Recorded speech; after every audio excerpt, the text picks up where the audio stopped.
Hello students, कैसे हो सब लोग? एकदम टकाटक हो? लॉकडाउन में मस्ती कर रहे हो? मस्ती के साथ साथ पढ़ाई भी करनी है। ऐसा नहीं है कि सारा टाइम आप लोगों को मस्ती में निकाल देना है। वेल, इससे पहले वाले वीडियो में मैंने आप लोगों को बताया हुआ है कि जो स्पीड टाइम ग्राफ होता है या डिस्टेंस टाइम ग्राफ होता है, तीन तीन तरीके के मैंने आप लोगों को प्लॉट करके बताए। एक अगर मैं डिस्टेंस टाइम ग्राफ की बात करूं तो यूनिफॉर्म मोशन होता है, नॉन यूनिफॉर्म मोशन होता है और रेस्ट होता है। और वेलोसिटी टाइम ग्राफ की बात करूं तो वहां पर यूनिफॉर्म एक्सीलरेशन होता है, नॉन यूनिफॉर्म एक्सीलरेशन होता है और कांस्टेंट वेलोसिटी होती है या जीरो एक्सीलरेशन होता है। अगर आपने पहले वाली वीडियो को नहीं देखा है तो प्लीज पहले प्लेलिस्ट में जाकर उस वीडियो को जरूर देख लीजिए, उसके बाद में ही इसको देखिए। क्योंकि यहाँ पर मैं ग्राफ के क्वेश्चंस कराने वाला हूँ कि ग्राफ के जो क्वेश्चंस होते हैं वो कैसे आते हैं और उनको हमें सॉल्व कैसे करना होता है। जैसे आप लोगों के सामने एक पहला क्वेश्चन मैंने रेडीमेड तैयार किया हुआ है। ग्राफ आप लोगों को दिया हुआ है, क्वेश्चन आप लोगों की स्क्रीन पर आ रहा होगा। पहला क्वेश्चन है कि what type of motion is represented by A B. दूसरा क्वेश्चन है what type of motion is represented by B C. And तीसरा क्वेश्चन है what type of motion is represented by C D. ठीक है, तीन question तो ये हैं। फोर्थ क्वेश्चन है find out the acceleration. And fifth question है find out the distance covered by the object from B to C. Okay, B से लेकर सी तक आपको डिस्टेंस बताना है कि ऑब्जेक्ट ने डिस्टेंस कैसे कितना कवर किया होगा। हमारा जो मेन ऑब्जेक्ट है इस वीडियो में वो यही है, स्पीड टाइम ग्राफ से आप लोगों को डिस्टेंस कैसे कैलकुलेट करना होता है ये समझाना है। इस वीडियो में मेन जो हमारा उद्देश्य है वो ये है। सबसे पहला क्वेश्चन है what type of motion represented by A B. तो आप लोगों को सबको पता है स्पीड टाइम ग्राफ है, तो ए बी कैसा मोशन शो करेगा? Uniform acceleration. तो आप यहाँ पे लिख दीजिए ए बी। चलो हम स्क्रीन पे लिख देते हैं A B shows uniform acceleration. ठीक है, ए बी कैसा मोशन शो कर रहा है? यूनिफॉर्म एक्सीलरेशन को। अब बी सी कैसा शो कर रहा है? आप सब लोग जानते हो B C speed time graph में अगर कोई लाइन टाइम एक्सिस के पैरेलल है, एक्स एक्सिस के पैरेलल है या टाइम एक्सिस के पैरेलल है, तो वो कैसा मोशन शो करता है? जीरो एक्सीलरेशन या कांस्टेंट स्पीड या फिर कांस्टेंट स्पीड है तो स्पीड लिखिए, वेलोसिटी है तो वेलोसिटी लिखिए।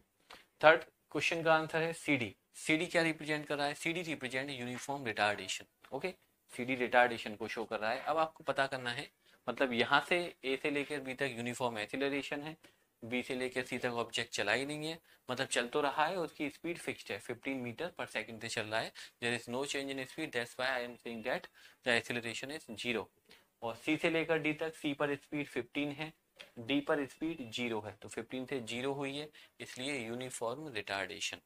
अब हमको पता करना है एक्सीलरेशन। तो एक्सीलरेशन का फॉर्मूला सबको पता है, ए इक्वल क्या होता है? V minus U upon T. ठीक है, सब लोगों को एक्सेलरेशन का सबसे पहले फॉर्मूला याद होना चाहिए। अब एक्सेलरेशन ए बी वाले पार्ट में हो रहा है, बी सी में तो कांस्टेंट जीरो है, जीरो एक्सेलरेशन है, सी से लेकर डी तक तो रिटार्डेशन है। तो आपको ये देखिए, हम लिख लेते हैं, चलिए एक्सेलरेशन किस पर है?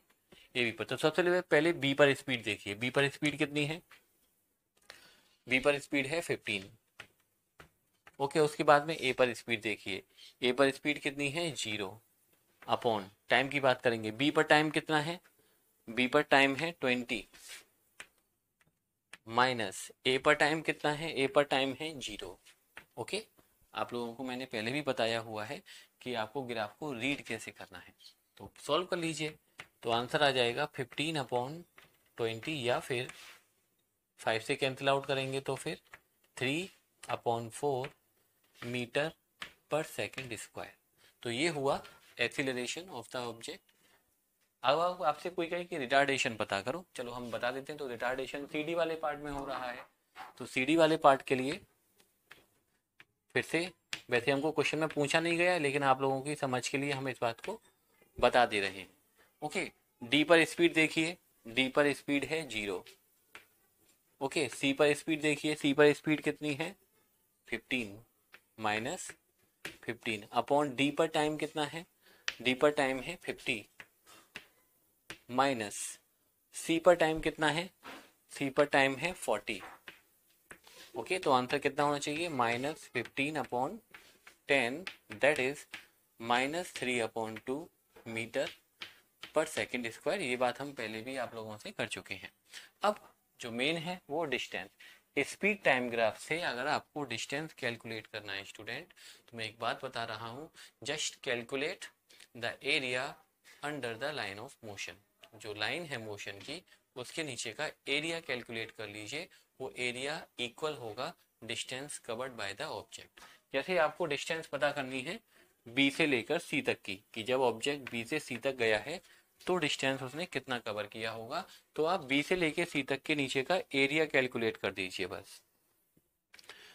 ठीक है, बी से लेकर सी तक के नीचे का एरिया कैलकुलेट कर दीजिए। आप देख सकते हो कि ये एक रेक्टेंगल बन गया है, अगर आप केवल बी से लेकर सी तक की बात कर रहे हैं हम। ओके, क्वेश्चन में बी से लेकर सी तक की बात की गई है, तो बी से लेकर सी तक का एरिया मतलब distance from B to C, B से लेकर अगर आपको सी तक की डिस्टेंस पता करनी है तो वो इक्वल होगी area of rectangle. Okay, rectangle के एरिया के इक्वल होगा बी सी, चलो इसका नाम हम ई रखते हैं और इसका नाम हम एफ रख लेते हैं। ओके, तो रेक्टेंगल का नाम क्या है, बी सी ई एफ। सबसे पहले आप लोगों को यही ध्यान रखना है कि जिस पार्ट की हमको डिस्टेंस पता करनी है, स्पीड टाइम ग्राफ होना चाहिए या वेलोसिटी टाइम ग्राफ होना चाहिए, ये बात ध्यान रखिएगा।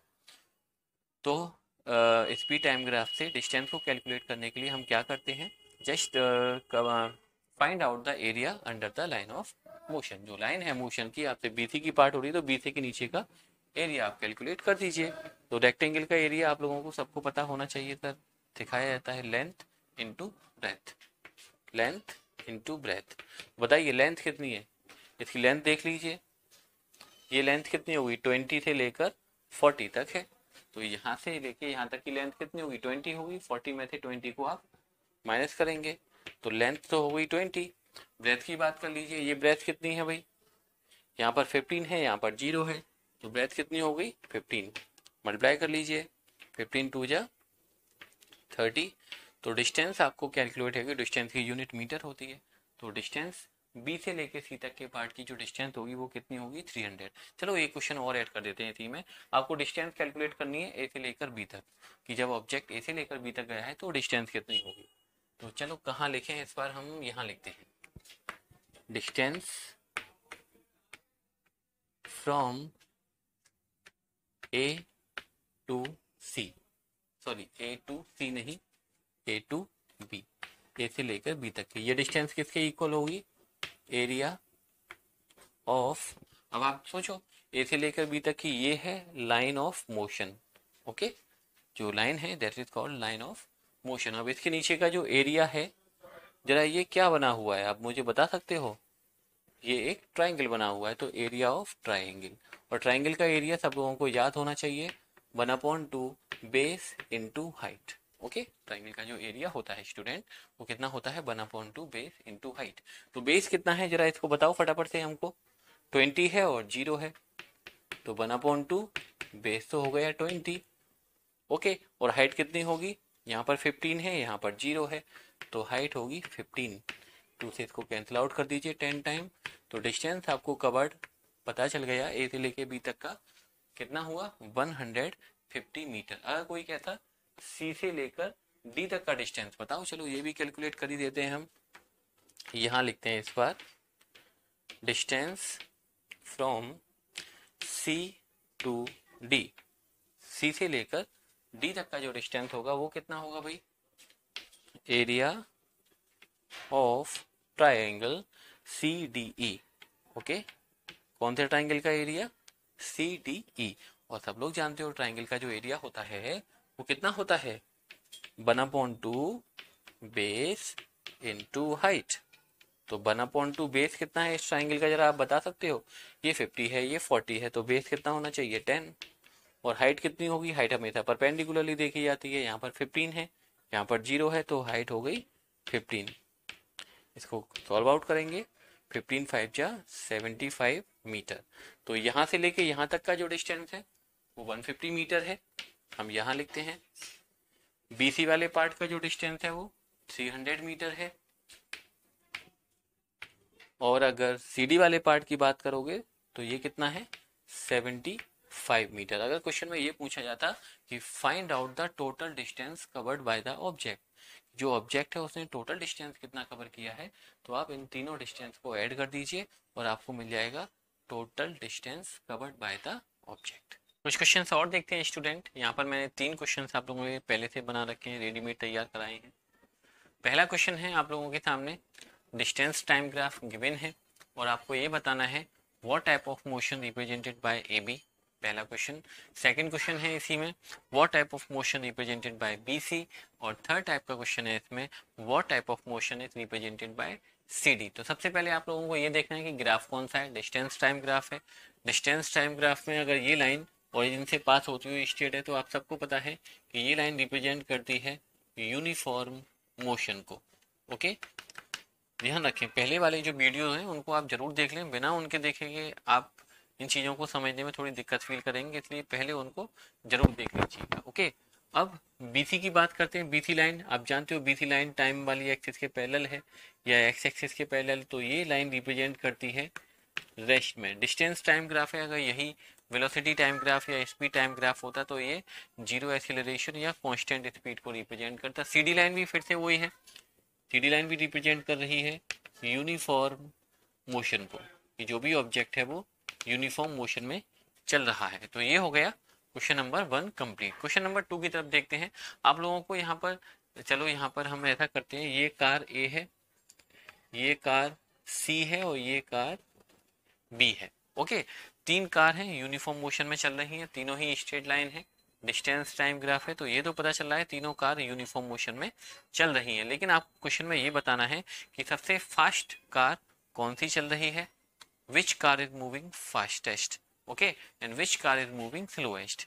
ओके, या क्वेश्चन और भी हो सकता है कि इन तीनों कार की स्पीड को इंक्रीजिंग ऑर्डर या डिक्रीजिंग ऑर्डर में लगाइए। तो इस टाइप का क्वेश्चन तो एग्जाम के पॉइंट ऑफ व्यू से स्टूडेंट बहुत इंपॉर्टेंट होता है, ध्यान रखिएगा। मैं आपको अभी से बता रहा हूँ, आप कंपटीशन में भी जाओगे तब वहां पर भी इस टाइप के क्वेश्चन काफी पूछे जाते हैं। ग्राफ से रिलेटेड दे दिया जाता है, पूछा जाता है कौन सी कार फास्ट चल रही है, कौन सी कार स्लो चल रही है। तो इसकी मैं एक ट्रिक बताता हूँ। ट्रिक ये है, आपको स्लोप मेजर करना है। क्या मेजर करना है? स्लोप। अब आप सोचोगे सर स्लोप क्या होता है, तो हम बताते हैं। स्लोप का मतलब, हमारा कहने का मतलब है यहाँ पर एंगल से, ठीक है। और एंगल आपको देखना है टाइम एक्सिस से, टाइम की जो एक्सिस है उससे एंगल देखिए। कार ए का एंगल ये वाला है, कार सी का एंगल इतना है और कार बी का एंगल इतना है।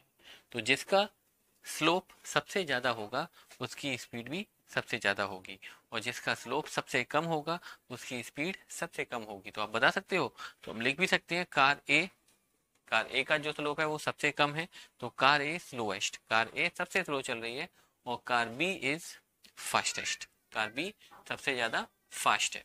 नेक्स्ट क्वेश्चन है, क्वेश्चन नंबर 3 में आपको बताना है what type of motion represented by this graph.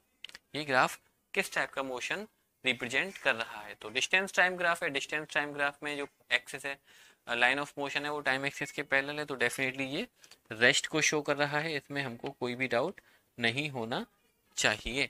Okay, तो ये ग्राफ के क्वेश्चन काफी इंपॉर्टेंट है। आप लोग, हमने कुछ क्वेश्चन आपको कराए, आप लोग अपनी अपनी बुक्स को ओपन करिए और वहां से भी इन ग्राफ के क्वेश्चंस की प्रैक्टिस करिए।